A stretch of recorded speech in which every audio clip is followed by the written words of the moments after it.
The old man lay asleep upstairs, stealing a few hours of sleep in the night. A few days before, a mob had gathered in the streets of his city and demanded that a thorough search be made through all the city for this dangerous criminal. Now, he had moved to a small cottage in a little farmhouse outside the city. He really didn't want to leave the city at all. He wasn't afraid of the crowds. He didn't fear the angry mobs. In fact, nothing seemed to make this man frightened. But his life seemed valuable enough to his friends that they convinced him to leave the city for a few days. So he did. He found out that this cottage was unsafe, and yet this time he decided that he wasn't going to move again. Old men tend to sleep very lightly. So the sound of heavy horse hooves and armed soldiers arriving at his door would have certainly awakened the old man. The servant let the soldiers into the house, and the old man made his way down the stairs. The soldiers knew their job clearly.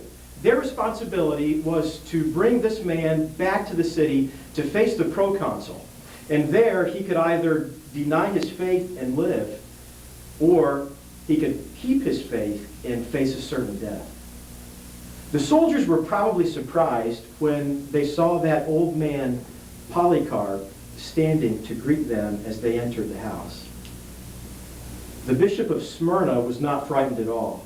And in fact, he offered those soldiers who came to take him away a seat at his table. And he offered them a meal. The soldiers must have found the charm and grace of this very old man irresistible, because his would-be executioners sat down at the table. And you can almost see Polycarp filling a half-empty glass and directing the servants to bring more food to the soldiers. Polycarp was facing a certain death, and yet he chose to be a blessing to those around him. It's an incredible story. Even when facing death, Polycarp knew that to be a follower of Christ meant to be a blessing to those around him. Christianity today seems preoccupied or even obsessed with the idea of obtaining a blessing from God. If you go home and you flip your television on, you can go through a few channels until you find someone who will offer you a blessing direct from heaven for just $19.95 a month. Or you can go to the Christian bookstore and scan the titles and maybe flip through a few pages, and you might be surprised at how many of the books deal with obtaining a blessing from heaven. Well, let's bring it a little bit closer to home, because you could visit any number of churches this Sunday in Dallas, and you could hear a sermon about if you do X, Y, and Z, God will certainly bless your life and make you successful. But even pastors, DTS graduates, and seminarians can fall into the trap of thinking that the Christian life is all about getting a blessing down from God. Because we think that if we spend enough time in prayer, if we study our Bible, if we follow this particular formula for church growth or for spiritual formation, that God will give us success. If we do this or that, then certainly we will have a ministry that's blessed in just a few years. We'll be pastoring a mega church. We'll be writing the books. People will be calling us for interviews. We've probably all had those thoughts, that if we could just get the formula down, then God will certainly bless us. The problem is, we've got it all turned around. And our whole view of what it means to be a Christian is backwards. Because being a follower of Christ does not mean we just pull blessings down from heaven, but it means that we are called to be a blessing to other people, to those around us. You and I have been called to be a blessing. In 1 Peter chapter 3, Peter wrote to Christians who were about to face or were facing a severe persecution. And he reminded them that yes, they would receive an eternal spiritual blessing, but they were called to be a blessing to other people. And he even told them how they could do it. In 1 Peter chapter 3 and verse 8, Peter wrote, "Finally, all of you, live in harmony with one another. Be sympathetic, love as brothers. Be compassionate and humble. don't repay evil with evil or insult with insult, but with blessing. Because to this you were called. Peter tells us that we were called to be a blessing. And he tells us how we can be a blessing. The first thing we need to do if we're going to be a blessing to others is to forget ourselves. To forget ourselves. Clay touched on this very ably, talking about how he always was shifting the attention to himself even during his relative's pregnancy, how he was thinking about how he was going to be an uncle. And we do the same thing. We do it every day. Our focus is on ourselves. We think about number one, first of all. Last night, as many nights, I was up a little bit late working on a project back in my study, and I was typing away at the keyboard. I had a book in my hand that I was using as a reference, and my cat walked into my study, meowing at me. She often does that. She almost always does that when I'm back there trying to get work done late at night. And she walked in there meowing at me. She jumped up onto my lap. She headbutted the book I was holding in my hand to get it out of the way. And then she positioned her body between my hands and the keyboard so that I couldn't even type. She didn't care that I had a big project to do. She didn't care that I need to graduate. She had no concern that my first draft for that research paper for research and summary of Christian doctrine is due next week. She just wanted to be petted. She wanted me to take care of her. And unfortunately, that's the way we often are. That's the way I am. I'm not concerned with other people. I'm concerned with getting my needs met. I'm concerned with taking care of my privileges, achieving my goals, getting what I want out of life. I'm just like my cat. We have to forget ourselves. That's difficult, so fortunately, Peter gives us 3 specific ways that we can forget ourselves. First, he says, live in harmony. Live in harmony. To live in harmony means to surrender your rights. If you're going to be a blessing, and if you're going to forget yourself, you have to first surrender your rights. Have you ever been, or maybe recently been, to a musical performance, an opera, a symphony? When the musicians first come in, they gather in the pit and they tune their instruments to prepare for the show. And when they do that, they produce a horrible sound. Because the woodwinds are doing their own thing, and the strings do their thing, whatever that is, and the brass section is blowing their horns and trumpets and whatever else. And it sounds absolutely awful. They're doing whatever they want to, how they want to get ready for the performance. But then the conductor steps before the orchestra, and he raises his baton. And all eyes in the orchestra focus on that conductor. And each individual member of the orchestra chooses to surrender their own rights to that instrument, to play it the way that they want to, when they want to, how they want to, at the tempo they desire, with the notes they want to play. They surrender it to their conductor. And that's how beautiful music is made. That's exactly what you and I need to do as Christians. Surrender our rights. We all have gifts and talents, abilities that God's given us, and we're finishing up our time at DTS. And as we search for a place to minister, are we more concerned with finding a place that meets our needs than we are in finding a place where we can serve? It might be a struggle. I know it's a struggle for me to surrender my rights, to make sure that I'm looking for a place where God wants me to serve instead of be served, instead of a place that's just going to give me what I want, that'll give me the experiences I think I need, but instead to find a place where God can really use me to serve. Surrender your rights. Secondly, Peter said to live in harmony, but he also said to be sympathetic. Be sympathetic. To be sympathetic means to step into another's shoes. Have you done that recently? Have you been able to put yourself into the shoes of someone else and experience life through their eyes? What about your wife, if you're married, or your fiance, if you just got engaged? Have you been able to stop recently and think about the choices that you've made, the decisions that you've made, the course you've taken in life, the things you're deciding to do? Have you stopped to consider how that's affecting your wife? What effect is that having on her? Can you step into her shoes and see her needs and see how what you are doing affects her life profoundly? Or do you just do your own thing? What about stepping into the shoes of believers and unbelievers around our world?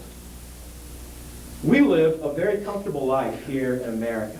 We're quite wealthy by the world's standards. It's uncomfortable to step into the shoes of a Christian in Sri Lanka, where Christianity is perceived as just another aspect of Western imperialistic culture. It's harder yet to place ourselves in the position of a DTS graduate who's a missionary in Indonesia and is sitting in prison today because of his witness.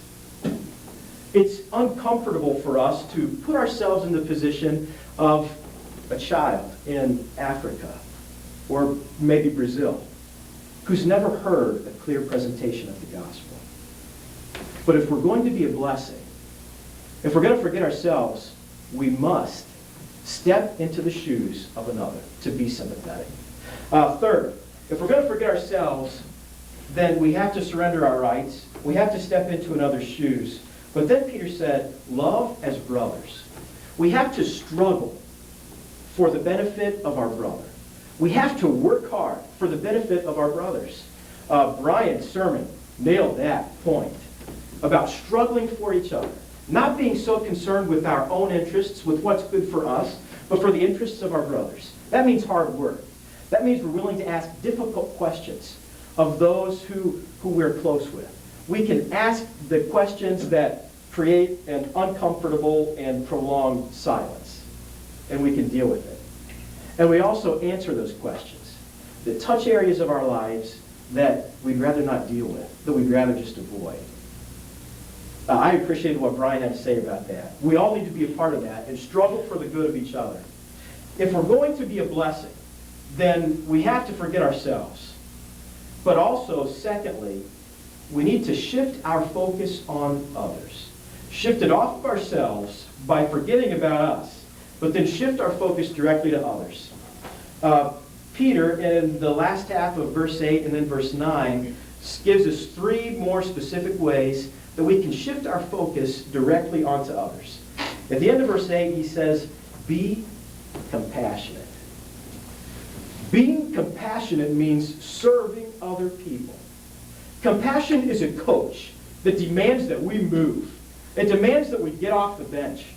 Compassion is an action word. It's active. It's never passive. It means we have to get off the sidelines. It means it's not enough just to place ourselves in the position of another and understand what they need or see life through their eyes. But it means that we move. It means we get out there and we do something about it. It means that we purposefully rearrange and alter our schedule to spend time with our wife, to find out what she needs, to find out where she's at, where she's struggling, where we're not meeting her needs. It means that we submit our plans and our goals to God's plan and to His goal for our life. It means we serve other people. Polycarp, facing death, served a meal to those who could be his executioners. Secondly, not only in order to change our focus onto others must we serve other people, but Peter continued, be compassionate and be humble. Before we can ever really serve other people, we need to see ourselves clearly. We need to get an accurate picture of who we are. You know, we can walk around and feel pretty good about ourselves. At least I can, most of the time. I mean, for crying out loud, pretty soon I will be proclaimed a master of theology. Incredible. I could be making a lot more money, and so could you. And yet we have chosen to sacrifice all to enter the ministry. It's easy to feel pretty good about ourselves. We can think that we're doing a pretty good job here on earth in doing this thing we call the Christian life. But are we seeing ourselves accurately? I know that is in me, that's in my flesh, in this body, there is no good thing. That's what Paul said. I know that in my own abilities, I am totally helpless and incapable. I am weak. Are we seeing ourselves clearly? Or are we trying to do everything on our own? We need to see ourselves clearly for who we are, remembering that we're just made of dust. if we're ever going to focus on other people. Because only when we see ourselves clearly can we see other people with all of their mistakes and failures and warts, and then say, they're not much different from me. And then only then can we understand God's grace in our own life so that we can serve other people. To focus on others, we need to serve other people, we need to see ourselves clearly, and then third, verse 9 is a beautiful verse. And I think it's one of the most practical expressions of grace in the Bible. Don't repay evil for evil or insult for insult. No. You were called to be a blessing. If you glance over to the next column or maybe down a few lines, you'll see verse 18, a very familiar verse in 1 Peter 3. In 1 Peter 3:18, it says, Christ died for sins, once for all, the righteous for the unrighteous, to bring you to God, being put to death in the flesh, but quickened by the Spirit.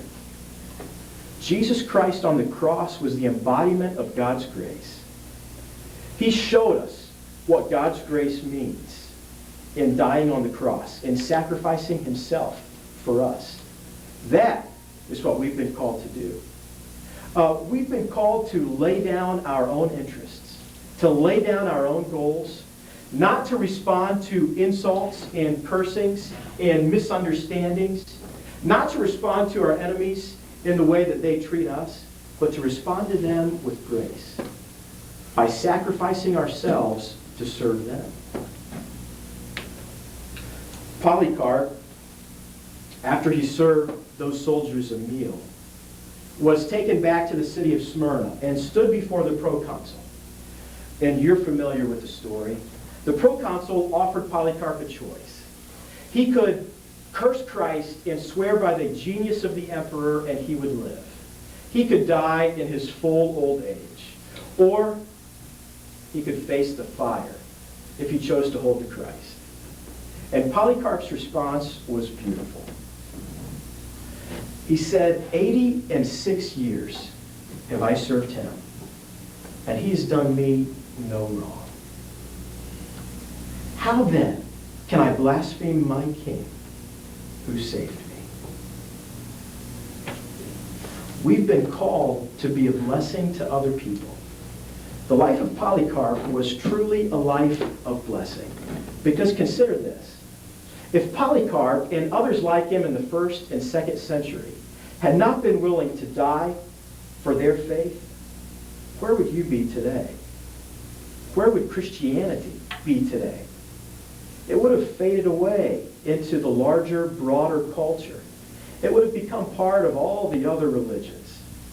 It wouldn't have lasted if Polycarp and others had not been willing to die. Polycarp knew the secret of being a blessing. Forget yourself and focus on others. Amen.